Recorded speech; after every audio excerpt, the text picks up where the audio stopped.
In today's Mommy Matters, raising an introverted child. Some children are shy, but that's not the same thing as a child who really would prefer spending time alone. So Blanca Cobb is here to talk about recognizing an introverted child, which we should preface by saying that's not a bad thing to be an introvert. No. What are introverted people? Introverted people are just folks who like to be to themselves. They drive their energy by just focusing, taking time for themselves, whether it's reading a book, whether it's taking a walk, but it's an activity that they do by themselves. It makes them feel comfortable. They like being alone, and that's Yeah. okay. Sure. But you are going to be in social situations, especially as children through school, and it can be tough for those kids to feel like they're part of the group. Right. I mean, no one wants to feel left out. And as parents, you want to make sure your children are accepted and part of that group. It's trying to find the balance for the children who are shy and introverted so they can get into that group and be accepted. How can you coach them as a parent to do that? Well, one is to figure out when groups of kids are interested for other people to join. Okay. Like, for example, if you have a child who's shy, you want to encourage your child to go to that group and say hello.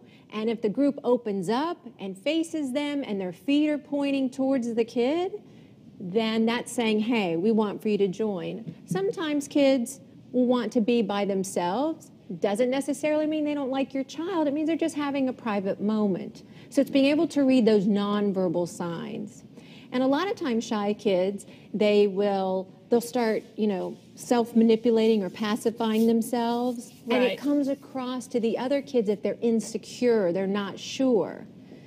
And so these other children will just hang back a little bit because they're not sure how to read it. So it's also to help your child learn how to present themselves. Right. Smiling is huge, right? Having open body language because it sends the message, hey, I'm friendly.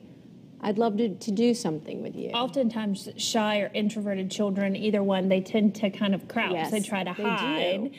And it's easier for other children to not see them. So you Right. kind of have to talk to them about their body language. 'Cause Absolutely. they don't even realize it, No. I would think. And eye contact's important. When they come up to a group, not only say hello and smile, but to give eye contact. It shows interest. It's no different than adults when you're hanging around someone and their clothes off Right. and they look away from you. That's not inviting. How do you do this without being critical of the child, though? Because you don't want to cause them to be too self-conscious about No, their body. you can look at books. When you're reading stories to your kids, if you're watching a show together, that's a great time to start looking at characters and talking about body language because it's also on their level developmentally, something that they can relate to so it doesn't come out as an abstract concept.